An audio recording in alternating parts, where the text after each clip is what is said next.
نحمده ونصلي ونسلم على رسوله الكريم أما بعد فأعوذ بالله من الشيطان الرجيم بسم الله الرحمن الرحيم حميم عين سين قاف كذلك يوحي إليك وإلى الذين من قبلك الله العزيز الحكيم له ما في السماوات وما في الأرض وهو العلي العظيم تكاد السماوات يتفطرن من فوقهن والملائكة يسبحون بحمد ربهم ويستغفرون لمن في الأرض ألا إن الله هو الغفور الرحيم والذين اتخذوا من دونه أولياء الله حفيظ عليهم وما أنت عليهم بوكيل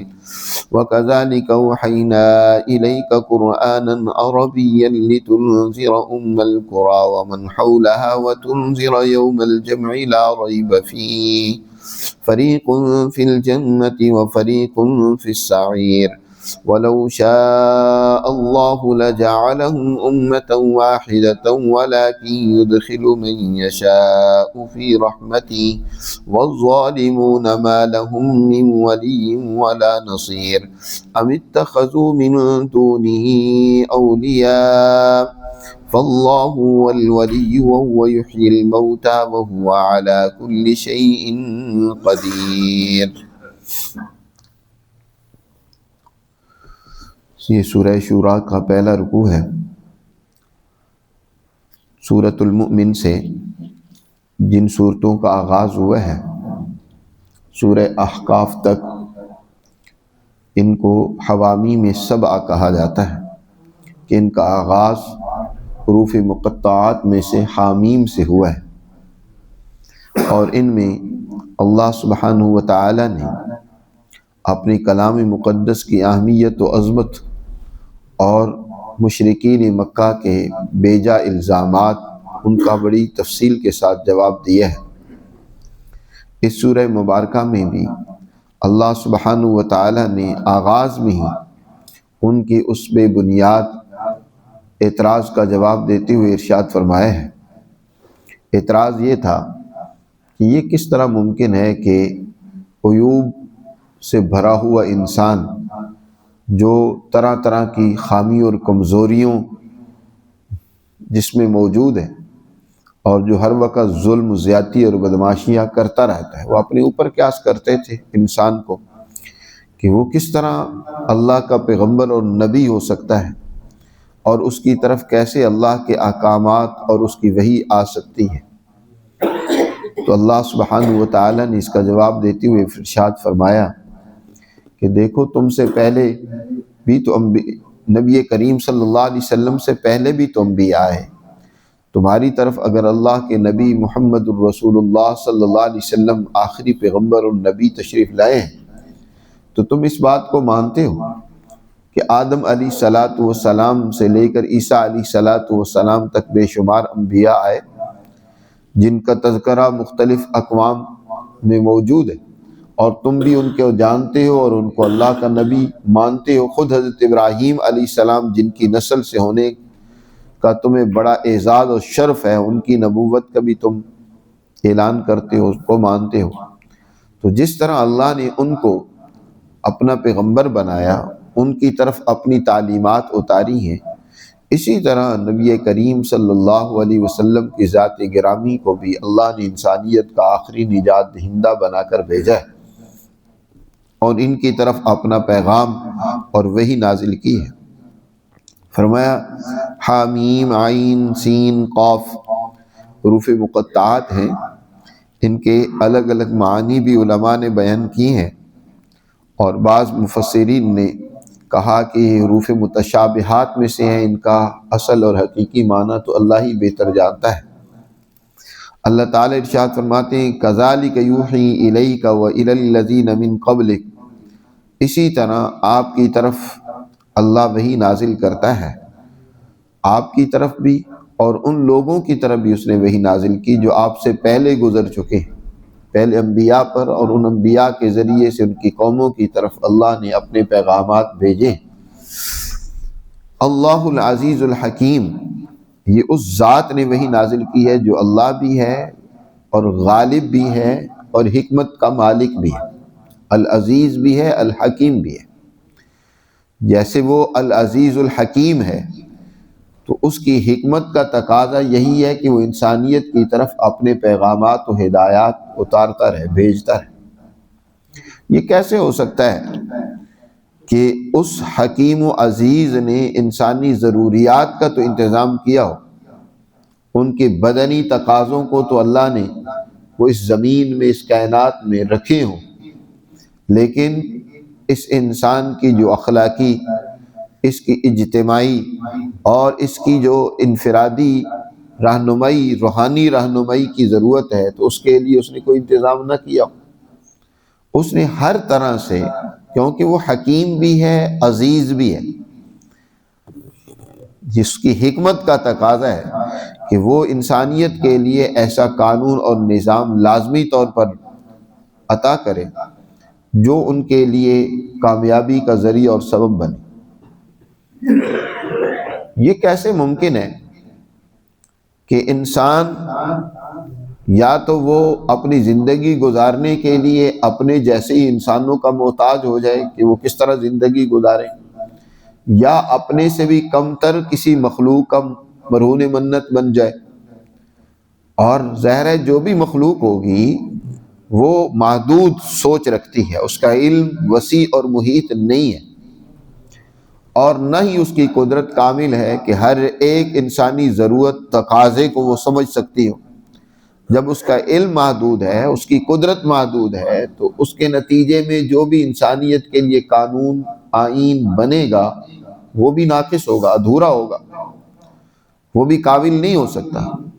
اس لیے اللہ سبحانہ و تعالی جو العزیز الحکیم ہے، جو غالب بھی ہیں اپنے علم اور قدرت کے اعتبار سے ہر چیز پر، اس کا علم کائنات کے ذرے ذرے کو ہے اور اس کی قدرت ہر ایک کو شامل ہے، اور پھر حکیم بھی ہے۔ اس کی حکمت کا تقاضا بھی یہ ہے کہ وہ انسانیت کو ایک ایسا قانون عطا کرے، ایسا نظام حیات عطا کرے کہ اس کے تحت انسانیت زندگی گزار کے دنیا میں بھی اور آخرت میں بھی کامیاب ہو۔ اس لیے اللہ نے ارشاد فرمایا جس طرح وہ عزیز الحکیم ہے، اسی طرح اس نے انسانوں کی طرف اپنا حکم، اپنی وحی، اپنا قانون، اپنا نظام حیات نازل کیے ہے تمہاری طرف بھی۔ اس وقت نبی کریم صلی اللہ علیہ وسلم کے ذریعے سے تمہیں بھی اللہ نے قانون دیے، اور تم سے پہلے لوگوں کو بھی، وَإِلَى الَّذِينَ مِن قَبْلِكَ، آپ سے پہلے لوگوں کی طرف بھی اللہ نے یہ پیغام نازل کیے۔ لیکن اس کے باوجود یہ مکہ کے مشرک ہیں کہ اللہ سبحانہ و تعالیٰ کی طرف عجیب و غریب باتیں منسوب کرتے ہیں، اس کے اس قانون ہدایت کے بارے میں عجیب و غریب باتیں وہ زبان پر لاتے ہیں اور پراپوگنڈے کرتے ہیں، اور اللہ کے اس سچے ہادی اور رہنما پیغمبر صلی اللہ علیہ وسلم کے بارے میں طرح طرح کی چیمگوئیاں کرتے ہیں، انہیں اذیتیں اور تکلیفیں پہنچانے کی کوشش کرتے ہیں۔ اتنے بڑے بڑے اللہ پر الزام لگاتے ہیں کہ اللہ نے اولاد بنا لی، مثلا اللہ کی اولاد ہے، اللہ اس کائنات کے نظام چلانے میں ہمارے ان خداؤں کا بھی محتاج ہے، الیاذ باللہ۔ یہ اتنی بڑی بڑی باتیں ہیں کہ ان کی باتوں سے قریب ہے کہ آسمان پھٹ جائے، اتنی بڑی باتیں ہیں۔ حضور صلی اللہ علیہ وسلم نے ارشاد فرمایا نا کہ ابن آدم مجھے گالی دیتا ہے، حالانکہ اس کے لیے قطعاً یہ مناسب نہیں تھا کہ مجھے گالی دیتا، اور گالی کیا دیتا ہے کہ کہتا ہے کہ میری اولاد ہے، حالانکہ سبحانی میری ذات تو پاک ہے ہر قسم کے شریک سے، اولاد سے، رشت و ناتوں سے۔ وہ لم یلد ولم یولد ہے، وہ اللہ احد اللہ الصمد ہے، تو اس ذات کے لیے شریک بناتے ہیں۔ فرمایا تقاد السماوات یتفطرن من فوقہن، قریب ہے کہ آسمان ان کے اوپر سے پھٹ پڑیں۔ والملائکۃ یسبحون بحمد ربہم ویستغفرون لمن فی الارض، حالانکہ حال یہ ہے کہ فرشتے جو اللہ کے ہیں، جو اللہ نے ایک ایسی مخلوق پاکیزہ بنا رکھی ہے جن کو ملائکہ کہا جاتا ہے، وہ اپنے رب کی حمد کے ساتھ ہر وقت تسبیح بیان کرتے رہتے ہیں، اس کی نقائص سے تنزیہ بیان کرتے رہتے ہیں کہ اللہ ہر قسم کے نقص، کمزوری اور غلط نسبت سے پاک اور مقدس ہے، اور زمین والوں کی غلطیوں اور کرتوتوں کے باوجود ان کے لیے استغفار کرتے رہتے ہیں۔ وَيَسْتَغْفِرُونَ لِمَنْ فِي الْأَرْضِ، زمین والوں کے لیے استغفار کرتے ہیں۔ اس وجہ سے یہ آسمان اور کائنات پھٹ نہیں رہی، ختم نہیں ہو رہی، کیونکہ اللہ کے فرشتے وہ اس زمین والوں کے لیے استغفار کرتے ہیں۔ یہ تو استغفار نہیں کرتے اپنی غلطیوں پر، انہیں تو ادراک ہی نہیں ہے، اعتراف ہی نہیں ہے، لیکن اللہ کی وہ مقدس مخلوق فرشتے ان کے لیے دعائے مغفرت کرتے رہتے ہیں، اس لیے اللہ سبحانہ و تعالیٰ ان کی اس دعا کی وجہ سے ان سے درگزر کرتا رہتا ہے۔ اور الا ان اللہ هو الغفور الرحیم، اور دوسرا یہ کہ اللہ کی ذات بڑی حلم بردباری والی ہے، ہماری طرح اس کی برداشت نہیں ہے کہ فوراً جذبات میں آ کر کچھ سے کچھ کر دے، بلکہ وہ تو غفور الرحیم ہے، وہ بڑا معاف کرنے والا ہے، بڑا مہربان ہے، اس لیے وہ بندوں کی ان غلطیوں کمزوریوں کے باوجود بھی انہیں درگزر کرتا ہے، انہیں معاف کرتا ہے۔ والذین اتخذوا من دونه اولیاء اللہ حفیظ علیہم وما انت علیہم بوکیل، جو لوگ اللہ کو چھوڑ کر دوسری طاقت اور قوتوں کو اولیاء مانتے ہیں، ان کو اپنا حمیتی مددگار مانتے ہیں، اس کائنات کا کارساز مانتے ہیں، اس کائنات کو بنانے والا مانتے ہیں۔ اولیاء سے مراد اس کائنات کو بنانے والا اور اس میں تصرف اختیار رکھنے والا، اللہ کی ذات کو چھوڑ کر دوسری طاقتوں کی طرف رجوع کرتے ہیں۔ یاد رکھیں ایسے لوگ اللہ سے بچے ہوئے نہیں ہیں، اللہ ان کے ان اعمال کو، ان کے ان اقوال کو، ان کے تمام رویوں کو وہ خوب جانتا ہے۔ اللہ حفیظ علیہم، اللہ ان کا ہے محافظ ہے، ان کی حفاظت کیے ہوئے، ان کا احاطہ کیے ہوئے ہے۔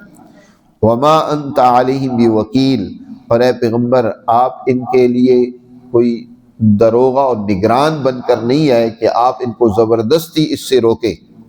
آپ کے ذمے تو اللہ کے پیغامات کو ان تک اچھے طریقے سے پہنچا دینا ہے، باقی یہ کیا کر رہے ہیں وہ اللہ دیکھ رہا ہے، اللہ اس کی احاطہ کی ہوئے ہے، اللہ کے علم سے باہر نہیں ہے یہ لوگ، اس لیے اس کے بارے میں آپ سے نہیں پوچھا جائے گا کہ انہوں نے یہ کیا کرتوت کی ہے۔ آپ کے ذمے تو ان علیک الا البلاغ، اللہ کے احکامات کو پہنچانا ہے، آپ وکیل نہیں ہیں۔ وما انت علیہم بمسیطر، کہیں دوسری جگہ ہم فرمایا آپ ان کے دروغہ اور نگران نہیں ہیں کہ یہ کیا کہہ رہے ہیں، یہ کیا کر رہے ہیں۔ وَكَذَلِكَ أَوْحَيْنَا إِلَيْكَ قُرْآنًا عَرَبِيًّا لِتُنذِرَ أُمَّ الْقُرَىٰ وَمَنْ حَوْلَهَا، اور دیکھیں یہ عربی زبان میں ہم نے قرآن نازل کیا ہے آپ کی طرف، تاکہ آپ اس کے ذریعے سے اس ام القریٰ کے رہنے والے، دنیا کا سنٹرل جو ہے، یہاں جو یہ آبادی ہے مکہ المکرمہ کی، اس کے رہنے والوں کو اور اس کے ارد گرد رہنے والے جن کی زبان عربی ہے، سب سے پہلے ان کو آپ سمجھائیں۔ آپ صلی اللہ علیہ وسلم کی بعثت کے 2 درجے حضرت الامام شاہ ولی اللہ رحمۃ اللہ علیہ بیان فرماتے ہیں۔ ایک درجہ آپ کی بعثت کا قومی تھا، یعنی اپنی قوم، عرب قوم، ان کو سب سے پہلے سمجھانا، تو یہ پہلا درجہ جو تھا یہ کیونکہ عربی درجہ ہے، اس لیے قرآن بھی عربی زبان میں نازل کیا گیا، کیونکہ سب سے پہلے جن کو سمجھانا ہے ان کی زبان عربی ہے۔ پھر دوسرا درجہ ساری انسانیت، کافۃ للناس، ان تک اللہ کا یہ پیغام پہنچانا ہے۔ تو اس لیے اللہ تعالیٰ یہاں ارشاد فرما رہے ہیں کہ ہم نے آپ کی طرف یہ عربی زبان میں قرآن بنا کر نازل کی ہے، تاکہ لتنذر ام القریٰ ومن حولها، آپ ام القریٰ اور اس کے ارد گرد رہنے والوں کو خبردار کریں، اپنی غفلت سے بیدار ہو جائیں، شرک و ظلم فساد سے باز آ جائیں۔ وَتُنذِرَ يَوْمَ الْجَمْعِ لَا رَيْبَ فِيهِ، اور اس دن سے انہیں ڈرائیں جس دن سارے لوگ اکٹھے ہوں گے اللہ کے حضور، اللہ کے دربار میں پیش ہوں گے، اس دن انصاف ہوگا، اور اس دن کے آنے میں کوئی شک و شبہ نہیں ہے، لا ریب فیہ، وہ دن لازمی آنا ہے جس دن انسانوں کے اعمال کا حساب و کتاب ہوگا. لا ریب فیہ فریق فی الجنت و فریق فی السعیر. اپنے اعمال کے مطابق ایک گروہ اس دن جنت میں جائے گا اور ایک گروہ جہنم میں جائے گا. ایک جماعت کے لیے کامیابی ہوگی اور ایک گروہ کے لیے ناکامی ہوگی. فریق فی الجنت و فریق فی السعیر. وَلَوْ شَاءَ اللَّهُ لَجَعَلَهُمْ أُمَّةً وَاحِدَةً وَلَكِنْ يُدْخِلُ مَن يَشَاءُ فِي رَحْمَتِهِ. دیکھو اللہ سبحانہ وتعالی پوری قدرت رکھتا ہے کہ وہ چاہے تو سارے انسانوں کو ایک کر دے جی، زبردستی ان کو ہدایت دے دے. اللہ تمام تکوینیات اور تشریعات کا مالک ہے. جیسے تکوینی طور پر وہ قادر ہے اس بات پر کہ سارے انسانوں کو کیا بنا دے؟ نیک بنا دے. وہ بالکل اللہ کی نافرمانی نہ کریں، جیسے اس نے اپنی ایک مخلوق ملائکہ کو بنایا ہے کہ لا یعصون اللہ ما امرہم ویفعلون ما یؤمرون، کہ وہ نہ نافرمانی کرتے ہیں بلکہ وہ وہی کام کرتے ہیں جس کا ان کو حکم ملتا ہے. تو اللہ انسانوں کو بھی ایسا بنا سکتا ہے، لیکن انسانوں کا پھر امتحان نہیں رہے گا. امتحان کا تقاضا تو یہی ہے کہ انسان جو چاہے کرے، اپنی مرضی سے کرے، اپنے ارادے اور اختیار سے کرے. یہ دنیا دار العمل ہے، اس کو دار الامتحان میں وہ امتحان دے رہا ہے. اپنی مرضی سے جو لکھنا ہے وہ لکھے، اپنی کتاب کو جیسے اس نے مرتب کرنا ہے اپنے اعمال نامے کو کرتا چلا جائے. اچھائی کی صورت میں بھی اپنا اعمال نامہ تیار کر سکتا ہے، برائی کی صورت میں بھی تیار کر سکتا ہے. اس کی مرضی ہے، کرے جیسا چاہے اپنا اعمال نامہ تیار کرے. لکھ رہا ہے اس میں اپنے عمل سے، اپنے اقوال، اخلاق، رویوں، سوچ سے اپنے اعمال نامے کو تیار کر رہا ہے. یہی انسان کے امتحان ہے. اسی پر جزا و سزا ہے، اسی پر آگے درجات ہیں، اسی پر آگے نجات ہے، اسی پر سزا ہے. تو اللہ قدرت رکھنے کے اعتبار سے اس پر پوری طرح قادر ہے کہ وہ سب کو ایک بنا دے. وَلَوْ شَاءَ اللَّهُ لَجَعَلَهُمْ أُمَّةً وَاحِدَةً. اگر اللہ چاہتا تو ان سب کو ایک ہی امت کر دیتا. وَلَكِنْ يُدْخِلُ مَن يَشَاءُ فِي رَحْمَتِهِ. لیکن اللہ جسے چاہتا ہے اپنی رحمت میں داخل کرتا ہے. جو اللہ کی اس رحمت کے کام اور اعمال کرتے ہیں تو ان کو اللہ اس رحمت میں داخل کر دیتا ہے.